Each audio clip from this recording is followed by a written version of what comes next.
Have you ever trusted someone, only to realize they sold you into a nightmare? She thought she was flying to America for school, for a better life. But the moment she stepped off that plane, everything changed. What she didn't know was that she had just entered a trap built to break her. But what they didn't know was that this girl would one day rise and turn their entire syndicate upside down. The airport was crowded. Children cried. Families hugged. Suitcases rolled across the floor. But in one corner stood a 19-year-old girl, her hands trembling, her eyes wide. Her name was Adeobi. She thought she was leaving Nigeria for a better life. She thought America would bring her gold, dollars, and freedom. But what waited for her was not freedom. It was chains. And a nightmare. Before we continue, tell me, where in the world are you watching this story from? Drop your country or city in the comments. I'd love to know how far this story is reaching. This is her story. A story of betrayal, of pain, and of a girl who rose from ashes to turn a powerful trafficking syndicate upside down. She was just 19.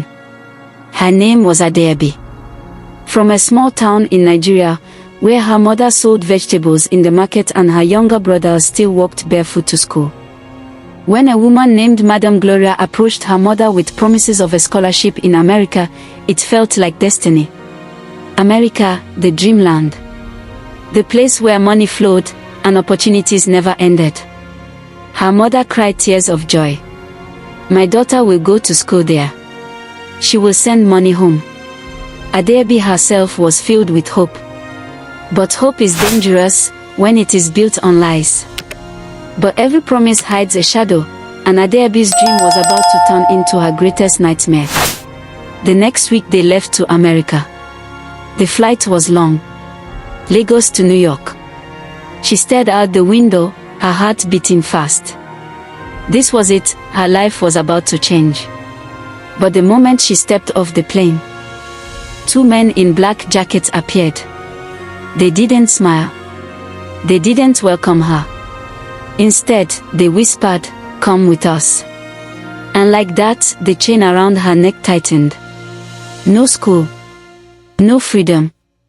Just a locked apartment with bad windows. Inside were other girls, from Nigeria, Ghana, Kenya. All promised the same lies. All trapped in the same cage. Among the girls was one named Amora. She was 21. Her eyes carried sorrow, but also a spark. One night, after the men left, she whispered, "Don't let them kill your spirit. If you lose that, you are gone. One day, we will fight back." Adeobi wanted to believe her. But she could only cry. She had left home chasing light, but had walked straight into darkness. The rules were simple. Obey or suffer. They took her passport. They told her she owed them $20,000 for her travel. Days turned into weeks. Weeks became months. Every night, men came. Strangers. She was forced to smile, to obey, to endure. And when she cried, they beat her. One girl tried to escape. The next morning, Adeobi saw her lying on the floor, unconscious. Her hope shattered. She wanted to die. But in her pocket, she kept a small necklace her mother gave her.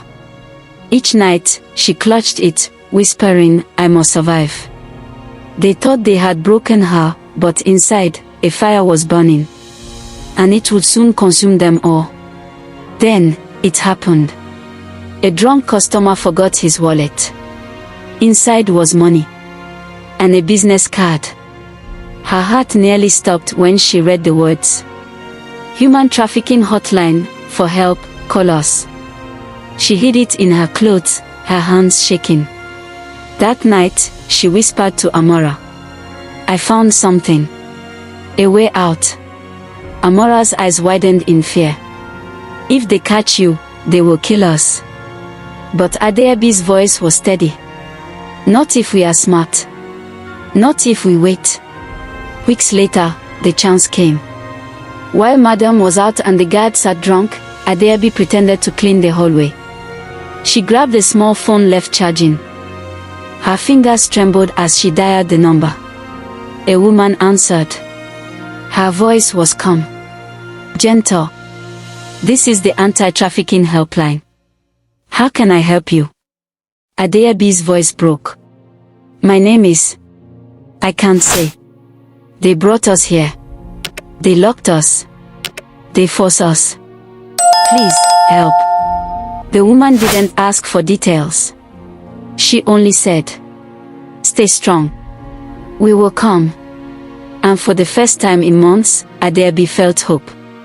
The hunters had no idea the prey was setting a trap for them. It was midnight. The door burst open. Police in black gear stormed the apartment. Madam Gloria screamed as girls cried and scattered. For the first time, Adeabi felt the chains fall from her heart. The syndicate was destroyed. Girls were freed. And Madam Gloria, the woman who once promised hope, was dragged away in handcuffs. But Adeabi, she wasn't just free. She was reborn. Months later, Adeabi stood in a courtroom. Her voice shook as she told her story. The judge listened. The world listened. And that day, Adeabi wasn't just a victim. She was a survivor. A fighter. A voice for the voiceless. She had walked through hell, but came out holding the fire that burned the syndicate to the ground. But Adeabi was not done. She wanted more than survival. She wanted justice. She stood in court, her voice shaking, her tears falling. But she spoke. Amora spoke too. And the other girls. Together, their words became fire. And Madam Gloria's empire turned to ash. The judge's gavel fell. Years in prison. The syndicate was gone. Adeabi rose from ashes. She went back to school. She worked a small job. And for the first time, she sent money home, clean money, and with dignity. Her scars remained. But so did her strength. She became a voice. She told her story. In churches. In schools. In community halls. They thought they owned me, she said. They thought they broke me. But I turned their system upside down. And I will never be silent again. This is not just a story. This is reality for thousands of young girls across Africa and beyond. But Adeabi's courage proves that even in the darkest nights, there can be light. Where are you watching this from? Drop your country in the comments. I'd love to know how far this message is reaching. And if this story touched your heart, please like this video so more people can hear it. Subscribe and join us, because we share stories of pain, truth, and survival every week. Together, we can give a voice to the voiceless.